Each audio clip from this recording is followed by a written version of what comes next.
My topic today, as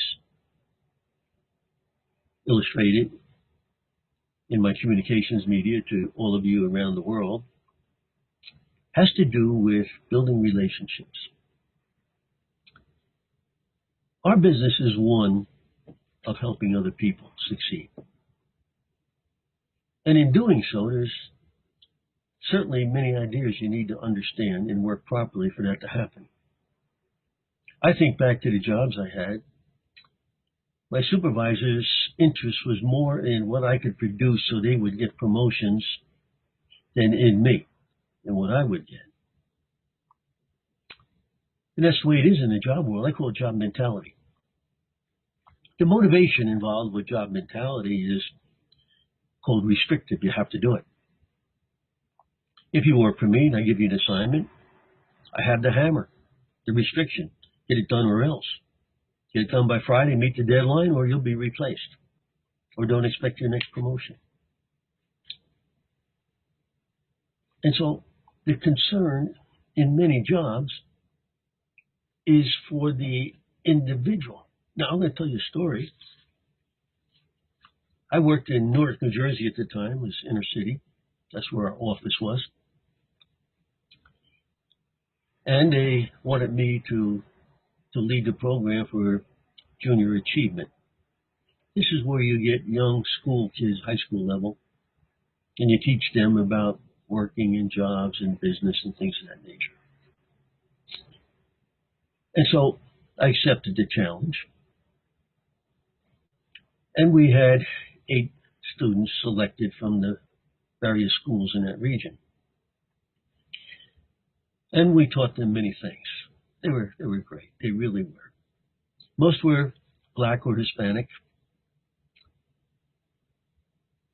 But at the end of the year, we won the state championship for the success we had. That's right. Number 1 in the state. And I was getting accolades for it. Locally, internally. But then one day there was a big press conference where the media was there and television and everything else. And I was there, of course. The students were there. My boss was there. His boss was there. Head of public relations was there. The president of that segment of the business was there. And they were all making presentations about how great it was and what a great job they all did. And finally, the press said, I want to talk to Pete. Because he was the guy right on the spot, doing it. And so they start questioning me, and I'm answering them. And I could hear behind me the public relations guy saying to another person, get him off there. Get him off there. Get the president back on. See, they wanted the accolades for the work I did. And they deserved some, of course. But not at my expense. And you see, that's the way it is, unfortunately, in many instances. And many of you have jobs. You know what I mean. Now, I'm not negative on jobs because you need them. You want to eat. You want to survive. I understand.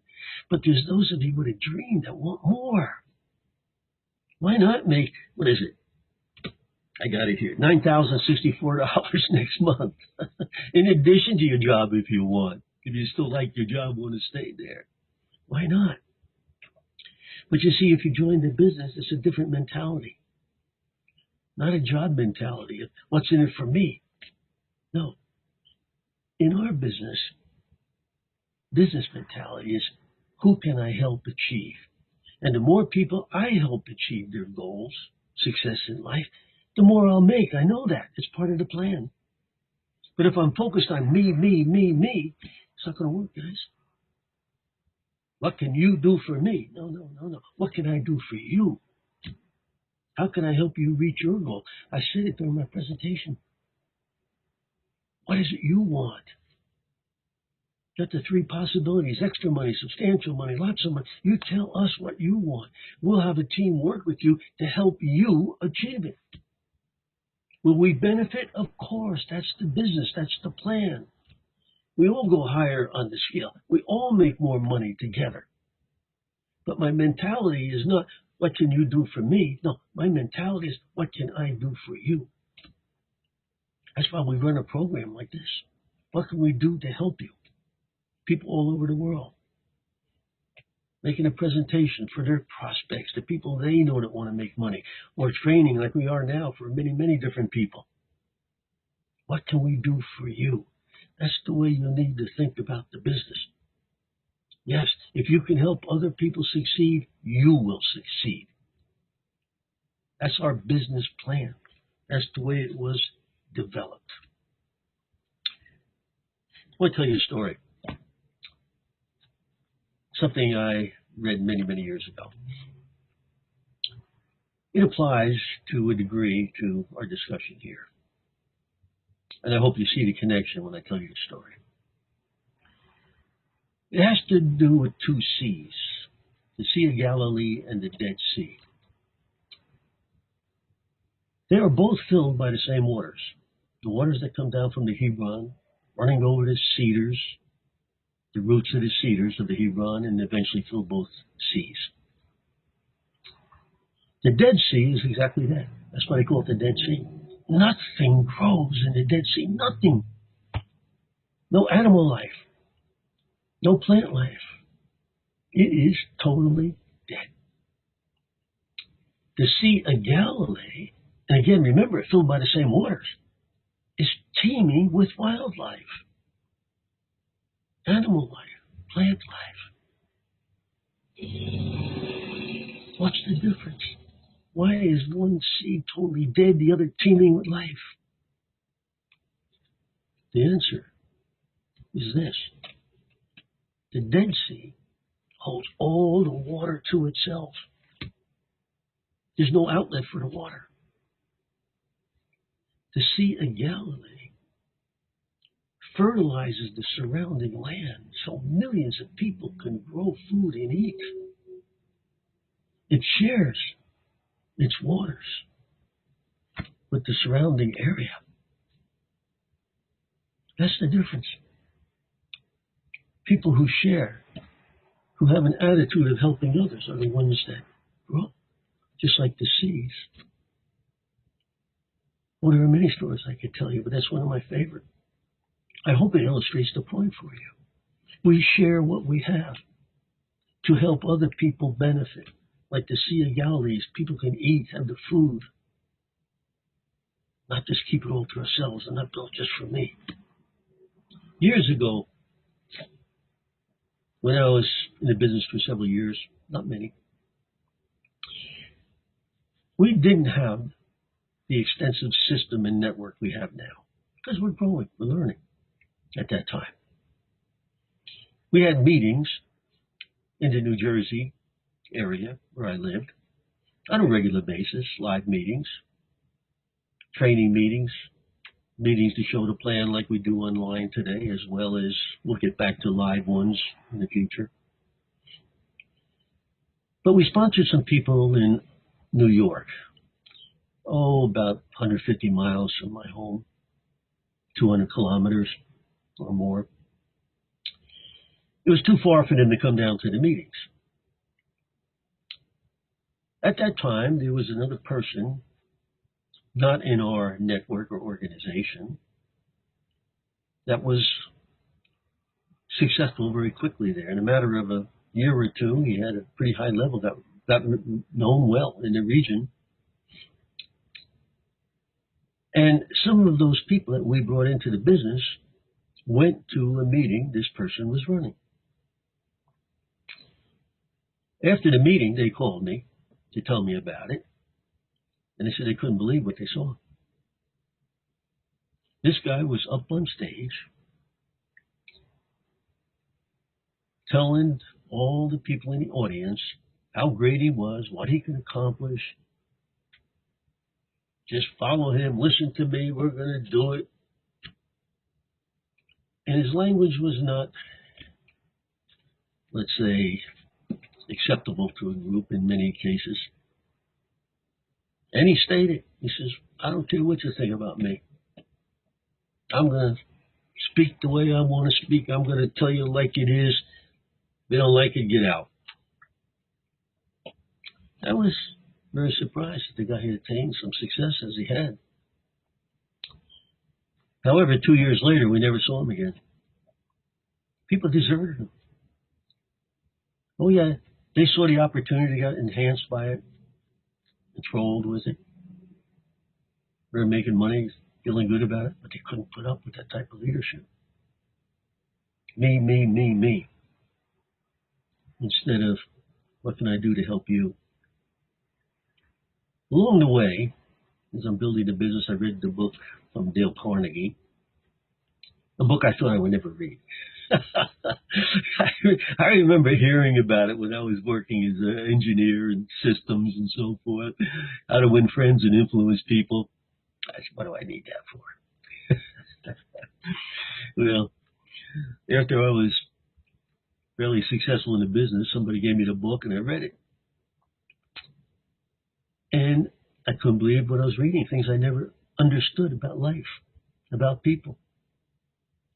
In there, Dale Carnegie says, in no uncertain terms, see what you can do to help other people. If you can help other people help themselves, become successful, you will get many benefits yourself. He said, focus on them. See what you can do to help them achieve, and you'll be successful in your life. But keep your focus on them.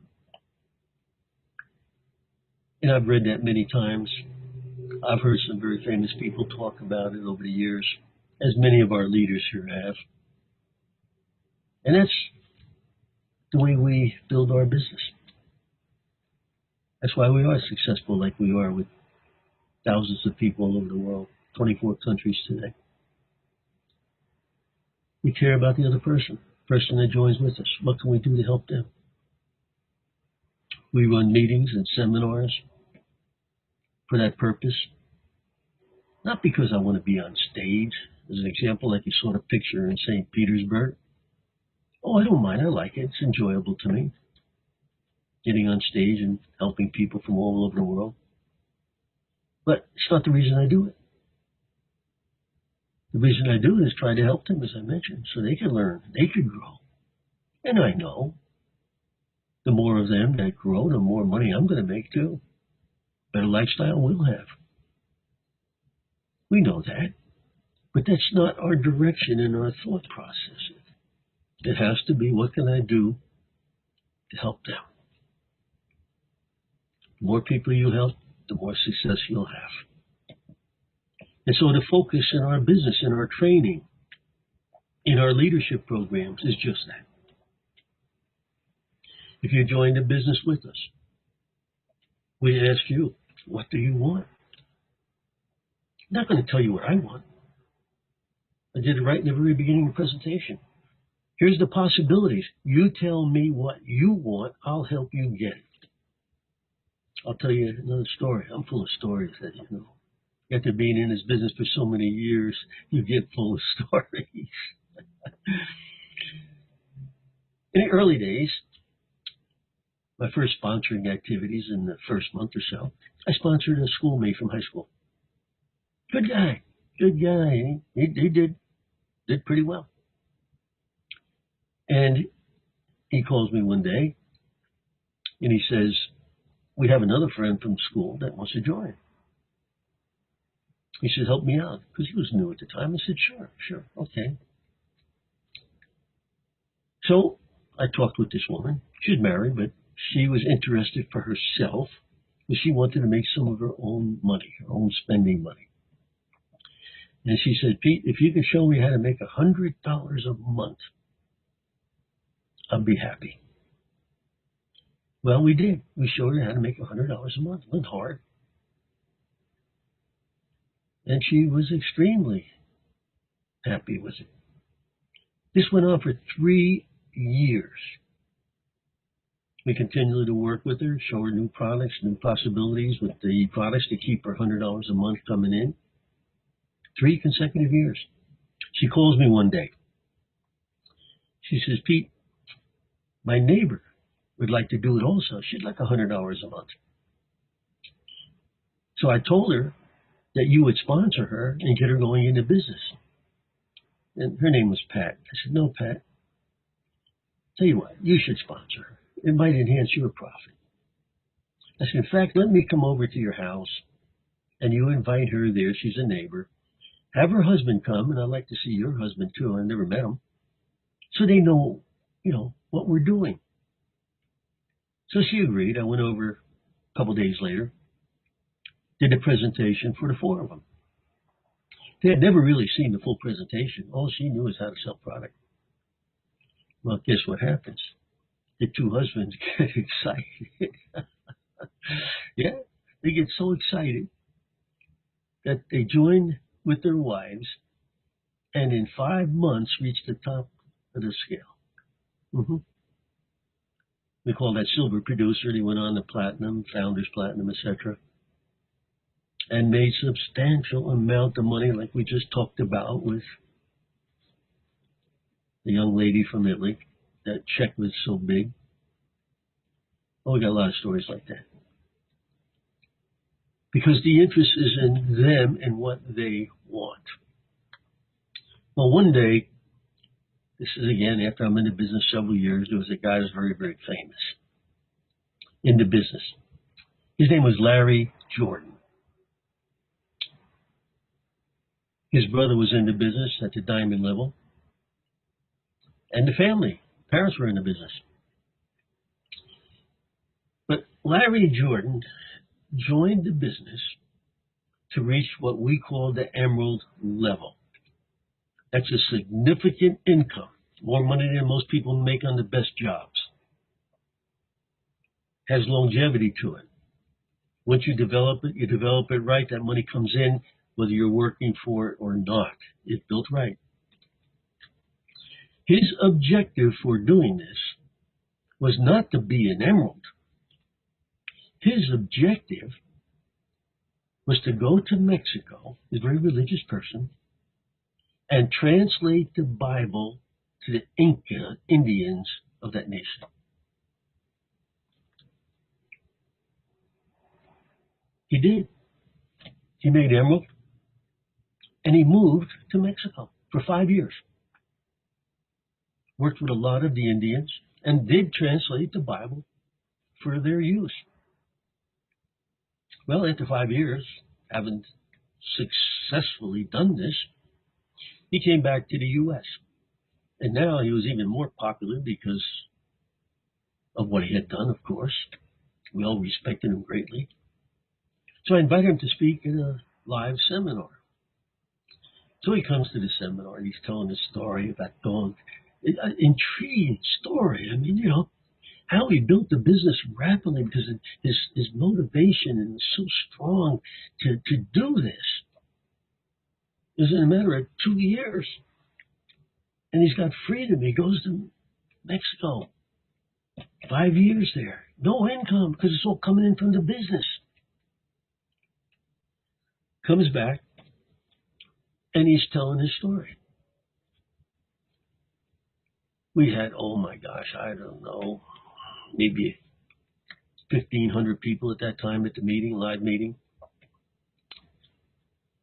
And it was exceptional. I mean, we all just, almost crying. It was so great. A little bit later, after the meeting, I had a leadership meeting with my top leaders in the business. And I said to them, okay, guys, I think you understand. You all can go emerald, and then you'll be able to translate the Bible to anybody you want, anywhere in the world. And they looked at me like I was crazy. And then I explained. I said, the lesson here is, it's not what I want or what Larry Jordan wants. It's what you want. It's what you want for your future. Maybe you have objectives of a similar nature or other particular desires in life that you want to accomplish. But through our business, many people who reach the higher levels are very satisfied because they feel good that they're helping other people succeed. The ones who go with that me attitude don't last. It don't last. Yes, We must have our own personal dreams and goals. We must have a plan of action to achieve them that we help you develop. And yes, you will get the rewards if you follow through on them. But your reasoning is helping other people get what they want so you can get what you want. So we need to build relationships that way. When I sponsor somebody in the business, my concern is all about them. Not what they're going to do for me. What can I do for them? And we built the business around the world that way. I went to countries where I didn't even speak the language. We built it. When you have the right attitude of building relationships with people, helping them become what they want to be, success will come to you. And it's not just money, my friends. There's many benefits to the business. There's pride in achievement. Yes, I did it. There's pride in having a business rather than working for somebody else who's always giving you direction and telling you what to do. Hey, I'm doing it myself. Yes, I got a team to help me, but it's my business. There's pride. There's pride when you move from struggling or average into being special. Traveling the world like the pictures you saw before. And then the people you meet. One of my objectives when I started working international was to have friends and relationships all over the world, and you can see it right here.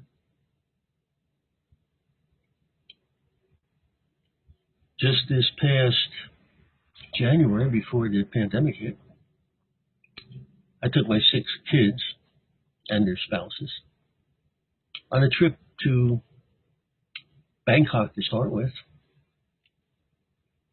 where they met many of our relationships, friends there, and so forth. It was a great time. From there, we went over, of course, we toured the city and everything, too. Then we went over to Saigon, did the same thing there with a gang from Vietnam. And then we went on a cycling and cruising trip 1,200 miles up the Mekong River, from Vietnam to Cambodia, Laos. Sensational trip for a family. But the point I'm making is the exposure to people all over the world, understanding and enjoying them and working with them. Amazing things can happen if you got the right attitude about the business. Yes. What can I do to help you? People will respond to that. There's a lot of ways to begin that relationship in a proper form. Number one, you ask questions. We teach this in something we call connecting, how to connect with people. Ask questions. Find out about them. What kind of work do you do? Do you like that work? Do you want to continue doing that? Or would you rather have a different lifestyle? You know, we sponsor people, they like what they're doing. More and more don't, by the way, now. But they do, that's great. I said, then why do you have an interest in the business? Well, I want to make extra money, buy a better house for the family. Okay, that's what we're going to do then. How much do you need? Let's set a goal. We'll get a plan of action. When do you want this house? That's the direction we go with the business. Find out what they want, help them get it. By connecting with them in that way. Not by saying, okay, you can be a platinum, you can make this money, let's go at it. No, maybe they don't want to make that money. Maybe they want less, maybe they want more. Find out. Find out. We have some training programs on connecting for those that are interested. You check with your leadership in your market, they're available. Helps you understand the direction you should be going to make this business work. In our business, the motivation is not restrictive, it's constructive. The difference is this. Restrictive, as I said before, is you have to do it, or else. Constructive is you want to do it. Because you have a dream for yourself, for your family. I need to find out what it is so I can help you get it. That's constructive motivation. That's the motivation we utilize in our business. What is it you want? Okay, let me help you get it. Hope you see the difference. Again, I explain it sometime with the difference between job mentality, not all jobs, but most, and business mentality, our business type mentality, where our success is dependent upon the people we can help. So, my friends, with that, I conclude this part of the presentation.